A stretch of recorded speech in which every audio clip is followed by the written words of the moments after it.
Hey guys, welcome back. Recent iQOO வந்து இந்தியாவில் வந்து அவங்களோட 9 சீரிஸ் லைனப்பில் 9T 5G smart phone launch பண்ணியிருக்காங்க. இந்த ஸ்மார்ட் ஃபோனில் இருக்கக்கூடிய முக்கியமான ஃபீச்சர்ஸ், எஃபெக்டிவாக இந்த ஸ்மார்ட் ஃபோன் எப்படி 35,000க்கு வாங்க முடியும், அண்ட் மார்க்கெட்டில் வந்து இதே ப்ரைஸ் செக்மெண்ட்டில் இருக்கக்கூடிய OnePlus 10Tக்கு வந்து இந்த ஃபோன் எப்படி கம்பேர் ஆகுது, இந்த மாதிரி இந்த ஃபோனை பற்றி ஒரு கிளான்ஸ் வந்து நம்ம குயிக்காக பார்த்துட்டு வந்துடலாம்.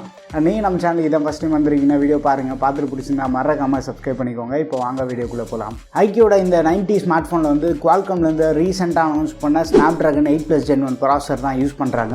லாஸ்ட் 2 இயர்ஸ் குவால்காமோட ஃப்ளாக்ஷிப் வந்து சாம்சங் மேனுஃபேக்சர் பண்ணிட்டு இருக்காங்க. பட் இப்போ வந்து இந்த 8+ Gen 1 திரும்பி வந்து TSMC கிட்ட வந்திருக்கு. TSMC தான் வந்து இதை மேனுஃபேக்சர் பண்ணுறாங்க. பட் ஒரு சிங்கிள் ஜென்ரேஷன்லேருந்து ஒரு மேசிவான அப்கிரேட்ஸ் வந்து இந்த 8+ Gen 1 பார்க்க முடியுது. எய்தர் CPU பர்ஃபார்மன்ஸாக இருக்கட்டும், GPU performance and thermal efficiency எல்லாமே வந்து டிராஸ்டிக்காக இம்ப்ரூவ் பண்ணியிருக்காங்க. இது வந்து ஒரு 4 nm பேஸ்டு ப்ராசஸர் தான். GPU நம்ம எடுத்துகிட்டோம்னா Adreno 730 GPU இருக்குது. ஹீட் டிசிபேஷன் பெட்டராக இருக்கிறதுக்காக இந்த வாட்டி வந்து வேப்பர் கூலிங் சேம்பரோட சைஸ் வந்து கொஞ்சம் இன்க்ரீஸ் பண்ணியிருக்காங்க. இதனால் ஃபோன் வந்து ரொம்ப ரிலேட்டிவாக கூலிங்காக இருக்கும், ப்ளஸ் கன்சிஸ்டண்ட்டான பர்ஃபார்மன்ஸ் வந்து நம்மளுக்கு கொடுத்துட்ருக்கோம். பட் iQOO கிட்டேருந்து நம்ம பார்த்தோன்னா பர்ஃபார்மன்ஸ்க்கு வந்து பஞ்சமே இருக்காது. One of the best performing smart ஃபோனாக இருக்கும். பட் இந்த ஸ்மார்ட் ஃபோன் வந்து பர்ஃபார்மன்ஸ் செக் பாக்ஸையும் வந்து பயங்கரமாக டிக் பண்ணியிருக்காங்க. காம்படேட்டராக இருக்கக்கூடிய OnePlus 10T ஸ்மார்ட் ஃபோனை கம்பேர் பண்ணும்போது வந்து இங்கே கூலிங் சிஸ்டம் வந்து இன்னும் கொஞ்சம் பெட்டராக பண்ணியிருக்கிற மாதிரி இருக்குது. மற்ற இம்பார்ட்டன்ட் ஃபீச்சர்ஸ் நம்ம எடுத்துனா LPDDR5 RAM யூஸ் பண்ணியிருக்காங்க. UFS 3.1 ஸ்டோரேஜ் இருக்குது. ஸோ ஒரு லேட்டஸ்ட் UFS ஸ்டோரேஜ் இருக்கிறதுனால நம்மளுக்கு வந்து ரீட் ரைட் ஸ்பீட் இன்னும் கொஞ்சம் பெட்டராக இருக்கும். iQOO இந்த இடத்துல வந்து குவால்காம் மட்டும் டிபெண்ட் பண்ணியிருக்காமல் ஃபோட்டோகிராஃபிக்காக வந்து டெடிகேட்டடாக V1 சிப் யூஸ் பண்ணியிருக்காங்க. ப்ளஸ் பர்ஃபார்மன்ஸ் ப்ளஸ் அந்த ஸ்மூத்னஸ்க்காக வந்து MEMC டெக்னாலஜி யூஸ் பண்ணியிருக்காங்க. இன்டென்சிவான கேம் பிளே பண்ணும்போது வந்து ஹையர் ஃப்ரேம் ரேட்டில் கன்சிஸ்டண்டான பர்ஃபார்மன்ஸ் இருக்கிறது நமக்கு இந்த MEMC வந்து கை கொடுக்கும். அண்ட் V1 சிப் யூஸ் பண்ணியிருக்கிறதுனால வந்து முக்கியமாக கேமரா பர்ஃபார்மன்ஸ் எதர் ஃபோட்டோ ஆர் வீடியோவாக இருக்கட்டும் லோ லைட்டில் வந்து டிராஸ்டிக்காக இம்ப்ரூவ் பண்ணியிருக்கிறதாகவும் சொல்கிறாங்க. ஸ்டோரேஜ் அண்ட் RAM வேரியன்ட் எடுத்துகிட்டா 2 வேரியன்ட் லான்ச் பண்ணியிருக்காங்க. 8+ 128 GB மாடல் ஒன்று, இன்னொன்று வந்து 12+ 256 GB மாடல். ஸோ யாராச்சும் வந்து அதிகமாக ஃபோட்டோ வீடியோஸ் எடுக்கணும் அப்படின்னு நினைக்கிறவங்களுக்கு வந்து அந்த 256 GB மாடல் வந்து ஒரு நல்ல ஆப்ஷனாக இருக்கும். டிஸ்பிளேன்னு பார்க்கும்போது 6.78 inch கொண்ட ஒரு ஃபுல் HD ரெசல்யூஷன் கொண்ட E5 super AMOLED panel use பண்ணியிருக்காங்க. Last generation E4 panel compare பண்ணும்போது பவர் கன்சப்ஷன் வந்து 25% வந்து இந்த E5 பேனலில் கம்மியாக இருக்குது. அது மட்டும் இல்லாமல் வந்து பிரைட்னஸ்ன்னு நம்ம பார்த்தா கூட வந்து 1200 nits வந்து ஒரு பீக் பிரைட்னஸ் மேக்ஸிமம் சப்போர்ட் வந்து ஆஃபர் பண்ணுறாங்க. லாஸ்ட் ஜென்ரேஷன் iQOO ஃபோன்ஸ்லேயே வந்து அவுட்டோர் விசிபிலிட்டி மாசாக இருந்தது. டிஸ்பிளேல நம்மளுக்கு காம்ப்ரமைஸ் இல்லாமல் one of the best display experience கொடுக்குற மாதிரி வந்து ஸ்பெக்ஸ் ஆஃபர் பண்ணியிருக்காங்க. பட்ஜெட் ஃபோன்ஸ்லையுமே வந்து நம்ம இப்போ ஈஸியாக வந்து 90Hz இல்லை 120Hz ரெஃப்ரெஷ் ரேட் இருந்தால் தான் வந்து அந்த ஃபோனை நம்ம கன்சிடர் பண்ணுறோம். அந்தளவுக்கு வந்து ஹையர் ரெஃப்ரெஷ் ரேட் வந்து ரெகுலர் ஸ்டாண்டர்ட் ரெஃப்ரெஷ் ரேட்டோட ஒரு பெட்டர் எக்ஸ்பீரியன்ஸ் வந்து ஆஃபர் பண்ணுது. பட் இந்த ஃபோன்லேயே வந்து 120Hz ஒரு ஹையர் ரெஃப்ரெஷ் ரேட் மட்டும் இல்லாமல் 1200Hz டச் சாம்பிளிங் ரேட் வந்து ஆஃபர் பண்ணுறாங்க. ஸோ கேம் பிளே பண்ணும்போது அந்த டச் ரெஸ்பான்ஸ் இன்னும் கொஞ்சம் ஃபாஸ்ட்டாக இருக்கிறதுக்காக இந்த ஹையர் ரெஸ்பான்ஸ் வந்து இவங்க ஆஃபர் பண்ணுறாங்க. இன்டென்சிவாக வந்து கேம் பிளே பண்ணுறாங்க பார்த்தீங்கன்னா அவங்களுக்கு எல்லாமே வந்து செம்மையாக கை கொடுக்கும். ஸோ இதே ப்ரைஸ் ப்ராக்கெட்டில் இருக்கக்கூடிய OnePlus 10T கம்பேர் பண்ணும்போது வந்து டச் ரெஸ்பான்ஸ் வந்து இன்னும் கொஞ்சம் பெட்டராக வந்து இவங்க ஆஃபர் பண்ணியிருக்காங்க. மற்றபடி பேட்டரி கெப்பாசிட்டின்னு பார்த்தோன்னா 4700 mAh ஒரு ஹை கெப்பாசிட்டி பேட்டரி. அதை சீக்கிரமாக சார்ஜ் பண்ணுறதுக்கு 120 watt ஃபாஸ்ட் சார்ஜிங் சப்போர்ட்டும் இருக்குது. சப்போர்ட் மட்டும் இல்லாமல் பாக்ஸ்லேயே வந்து அந்த சார்ஜர் இவங்க ஆஃபர் பண்ணுறாங்க. இது வரைக்கும் நம்ம பார்த்தா இது ஒரு பர்ஃபார்மன்ஸ் ஓரியன்டட் ஸ்மார்ட் ஃபோனாக இருக்கே ப்ரோ அப்படின்னு கண்டிப்பாக கேட்பீங்க. கேமரா டிபார்ட்மெண்ட்லேயுமே வந்து எந்த விதத்துலையும் இந்த ஃபோன் குறைஞ்சதில்லை அப்படின்ற மாதிரி ஸ்பெக்ஸ் வந்து கொஞ்சம் தூக்கில் தான் கொடுத்துருக்காங்க. ரியர் நம்ம எடுத்துகிட்டோம்னா ட்ரிபிள் கேமரா செட்டப் வந்து ஆஃபர் பண்ணுறாங்க. மெயின் கேமரா வந்து 50 MP JN5 சென்சார் யூஸ் பண்ணுறாங்க. இதுக்கு வந்து f1.8 நல்ல ஒரு வைடர் ஆப்பர்ச்சர் இருக்குது. அது மட்டும் இல்லாமல் வந்து ஆப்டிக்லையுமே ஸ்டெபிலைசேஷனும் வந்து ஆஃபர் பண்ணுறாங்க. ஸோ OS இருக்கிறதுனால வந்து நமக்கு லோ லைட்டில் ஃபோட்டோஸ் எடுக்கும்போது வந்து அந்த ஷட்டர் டிலே எல்லாத்தையும் வந்து கொஞ்சம் அரெஸ்ட் பண்ணி கொடுக்கும். ஸோ OS இருக்கிறதுனால வந்து ஒரு நல்ல ஷார்ப்பான ஃபோட்டோஸ் கிடைக்கும். ப்ளஸ் வந்து வீடியோஸ் எடுக்கும்போது பெட்டர் ஸ்டெபிலைசேஷனும் வந்து கிடைக்கும் நமக்கு. ஸோ OS இருக்கிறது வந்து நிறைய அட்வான்டேஜஸ் இருக்குது. ரியரில் அந்த செகண்டரி கேமரான்னு பார்க்கும்போது 13 MP ultra wide angle camera வந்து ஆஃபர் பண்ணியிருக்காங்க. பட் இதே ப்ரைஸ் ப்ராக்கெட்டில் இருக்கக்கூடிய ஒரு சில ஃபோன்ஸ் எல்லாமே வந்து 8 MP தான் ஆஃபர் பண்ணுறாங்க.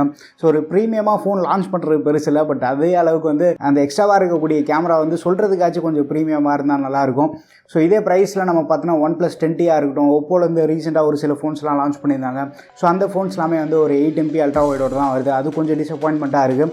iQOO இந்த இடத்துல வந்து அல்ட்ரா வைட் ஆங்கிள் கேமராவாக இருந்தாலும் பரவாயில்ல, நான் அந்த செக் பாக்ஸையும் வந்து டிக் பண்ணுறன்ற மாதிரி ஒரு ஹையர் மெகாபிக்சல் வந்து ஆஃபர் பண்ணியிருக்காங்க. பட் அல்ட்ரா வைட் ஆங்கிள் யூஸ்வலாகவே வந்து ஒரு நல்ல வைடர் ஃபீல்ட் ஆஃப் வியூ கிடைக்கும். பட் நமக்கு ஹையர் மெகாபிக்சல் இருக்கும்போது வந்து டீட்டெயில்ஸ் வந்து நம்மளுக்கு கொஞ்சம் எக்ஸ்ட்ராவாக கிடைக்கும். அதுக்கப்புறமா மூணாவதாக வந்து போர்ட்ரேட் ஃபோட்டோஸ் எடுக்கிறதுக்காக 12 MP professional portrait camera use பண்ணியிருக்காங்க.